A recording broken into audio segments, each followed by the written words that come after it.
आज तक इसने बहुत संघर्ष किया है, हमने भी बहुत संघर्ष किया है इसके। হ্যালো গাইস, আমি আছি পুষ্পেন্দু আর এই চ্যানেলে আপনাদের সবাইকে স্বাগতম। আজ আমি নিয়ে এসেছি এমন একজনের বায়োগ্রাফি যেখানে কিন্তু আমাদের মতো মানুষদের কিন্তু একদম অনুপ্রাণিত করে তুলবে। হ্যাঁ, সে হয়তো আমাদের মতো সে কথা বলতে পারে না, কথা শুনতে পারে না, কিন্তু তার মধ্যে যে ট্যালেন্টগুলো আছে হয়তো আমাদের একার পক্ষে সেই এতগুলো ট্যালেন্ট ক্যারি করা হয়তো সম্ভব নয়। হ্যাঁ, আমি তার বিষয়ে অবশ্যই বলবো। তার আগে আমি শুনে নেব তার বাবা মা কি বলে। मैं दिलीप अग्रवाल, फादर ऑफ प्रियंका अग्रवाल। मैं सुमन अग्रवाल, मदर ऑफ प्रियंका अग्रवाल। का जो है जन्म से ही डेफ एंड डम्प है, डंप नहीं है, डेफ है। डेफ है। उसके लिए हम लोगों ने बहुत ज़्यादा संघर्ष किया, तब जाके आज वो इस लायक बनी है कि मैक्स के अंदर में जॉब कर रही है। मैंने जाना जब वो 18 मंथ की हुई तब मैं जान पाई कि वो बोल सुन नहीं पाती है। जब 1 ईयर की हुई तो जब भी कोई आवाज़ होती मैंने ध्यान दिया, वो किसी भी चीज़ पर रिएक्ट नहीं कर पाती थी। फिर भी मुझे लगता था नहीं, शायद मेरी सोच गलत है। उसके बाद 18 मंथ की हुई और मेरा बेटा भी ऐसा ही है, वो 3.5 साल का हुआ तब मुझे पता चला कि वो डेफ है, वो सुन नहीं पाता है और बोल नहीं पाता है। और प्रियंका 18 महीना की हुई तब मुझे पता चला कि वो सुन नहीं पाती है, डेफ है और बोल भी नहीं पाती है। उसके बाद मैंने पहले NIHH डनलप में ले जाके उसका ट्रीटमेंट करवाया।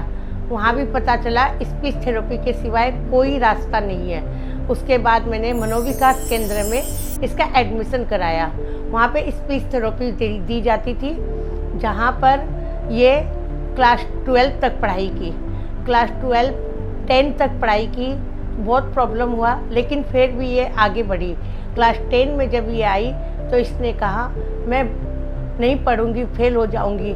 मैंने कहा नहीं, हम लोग बोर्ड का एग्ज़ाम फेल और पास के लिए नहीं दे रहे, ये जानने के लिए दे रहे कि बोर्ड का एग्ज़ाम कैसा होता है। तुम बोर्ड का एग्ज़ाम दो, जो भी होगा हम लोग देख लेंगे। किंतु उसका तकदीर बहुत अच्छा, वो 60% मार्क्स ला के पास हो गई।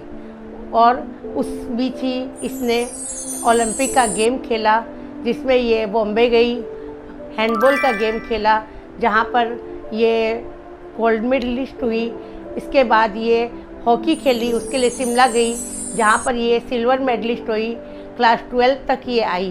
क्लास 12 में भी इसने 65% ला के पास किया। उसके बाद जब ये क्लास 12 और 10 के बीच में ही इसने डॉक्टर अब्दुल कलाम के सामने डांस की प्रस्तुति की। साथ में इसका भाई भी नितेश अग्रवाल, उसने भी खूब काबिल तारीफ़ काम किया, पढ़ाई अच्छी की, जिससे अब्दुल कलाम ने कहा कि ऐसे बच्चे इतने होनहार हैं, भगवान की जरा सी कमी के चलते ये ज़्यादा आगे नहीं बढ़ पा रहे हैं। उसके बाद उन्होंने इन लोगों को पुरस्कार दिया। उसके बाद ये उषा उत्थप जो गायिका है उसके सामने डांस प्रस्तुत की। उसके बाद सौरभ गांगुली के सामने इसने डांस प्रस्तुत किया। सरला बिरला, पसंत बिरला के सामने इसने डांस प्रस्तुत किया। सब जगह ये बहुत वाहवाही की तारीफ़ काबिल वहाँ से होके आई। उसके बाद ये क्लास 12 पास करके हमारा मनोविकास केंद्र से नाता टूट गया। उसके बाद मैंने इसके लिए कॉलेज में एडमिशन के लिए जगह जगह दौड़ लगाई, किंतु कहीं से भी परिणाम अच्छा नहीं निकला, क्योंकि कोई भी डेफ लड़की को कॉलेज में एडमिशन नहीं देना चाहता था। उसके बाद मैंने सावित्री गर्ल्स कॉलेज के लिए इसको भेजा। वहाँ भी उन लोगों ने बोला नहीं होगा। फिर मैंने एक न्यूज़ चैनल के साथ बात की, उसकी सहायता से मैं इसको सावित्री गर्ल्स कॉलेज में एडमिशन दिला पाई। वहाँ पे इसने BA फर्स्ट ईयर पास किया। सेकेंड ईयर में ये अटक गई, नहीं कर पाई, फेल हो गई। तो मैंने कहा कि छोड़ दो, क्योंकि बार बार फेल होने से मनोबल टूट जाता है। तो उसके बाद मैंने इसको क्लासेस कराना शुरू किया। उसमें इसने सोस्पेसो एक क्लास होती है वो किया।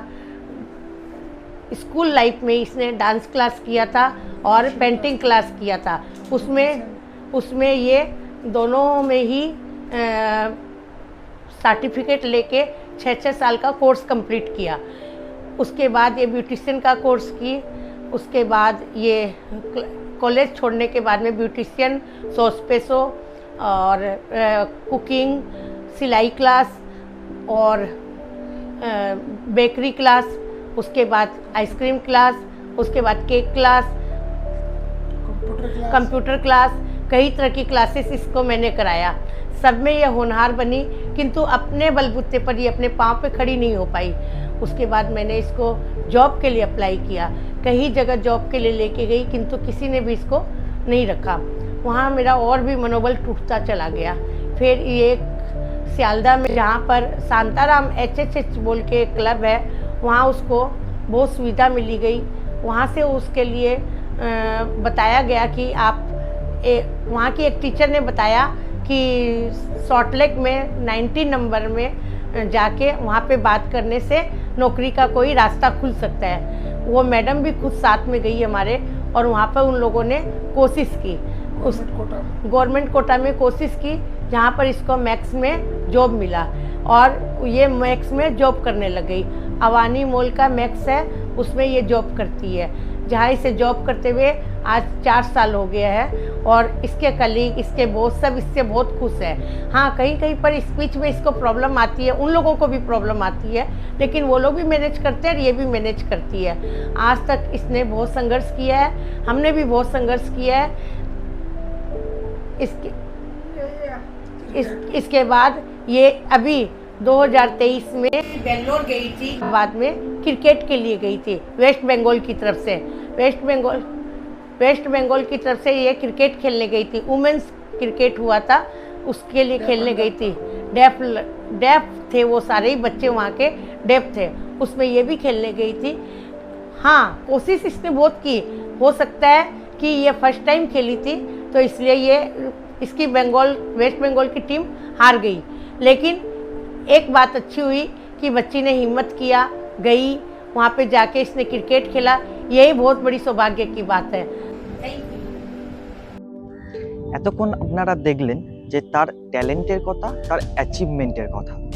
আজ আমরা দুজনেই কিন্তু একটা প্রাইভেট কোম্পানিতে কিন্তু জব করি। আমি সেই প্রাইভেট কোম্পানিকে আমি ধন্যবাদ জানাতে চাই যে তার মতো একটা পার্সনকে একটা সুন্দর একটা সুযোগ করে দেওয়ার জন্য।